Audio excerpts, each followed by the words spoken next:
மலைக்கோட்டையின் மீது ஒலிம்பஸில் வானவர்களின் அரசன் சீயூஸ் நின்றிருந்தான். அவன் கையில் மின்னல் மழுங்கி பிரகாசித்தது, அவனுடைய அளவற்ற சக்தியின் அடையாளமாக.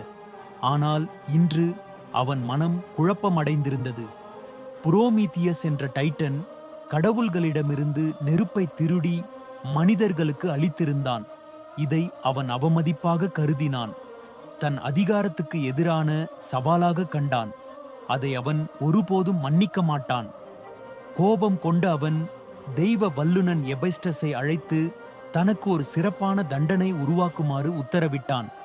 ஒரு சில நாட்கள் கழித்து எபைஸ்டஸ் தன் படைப்பை அவனுக்கு காண்பித்தான். பாண்டோரா, அழகிய உருவத்துடன் மண்ணால் செதுக்கப்பட்டு உயிரூட்டப்பட்ட ஒரு பெண். சியூஸ் அவளுக்கு ஒரு மூடிய பாண்டோரா பெட்டியையும் ஜார் அளித்து அவளை புரோமீதியஸின் சகோதரன் எபிமீதியஸுக்கு அனுப்பினான்.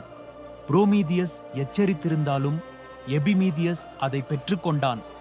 குறுகிய நாட்களிலேயே பாண்டோராவுக்கு அந்த பெட்டியை திறந்து பார்க்கும் ஆர்வம் உருவானது. ஒருநாள் தனது ஆவலை கட்டுப்படுத்த முடியாமல் அவள் மூடியை திறந்தாள். உடனே உலோகிக்கக்கூடாத தீமைகள், நோய், துக்கம், பசி, யுத்தம் எல்லாம் அதிலிருந்து வெளியேறின. உலகம் சாபமடைந்தது. பயத்தில் நடுங்கிய அவள் பெட்டியை வேகமாக மூடினாள். ஆனால் அதற்குள் ஒன்றே ஒன்று மட்டும் உள்ளே சிக்கியது. நம்பிக்கை, ஹோப். மேலிருந்து சியூஸ் பார்த்துக் கொண்டிருந்தான். அவன் திருப்தியுடன் சிரித்தான். மனிதர்களுக்கு நெருப்பு கிடைத்திருந்தாலும் இனி அவர்களுக்கு துன்பமும் துணை. சமநிலை மீண்டும் நிலை நிற்றியது. மேகங்கள் மின்ன ஒலிம்பஸின் மீது கருமுகில் திரண்டது.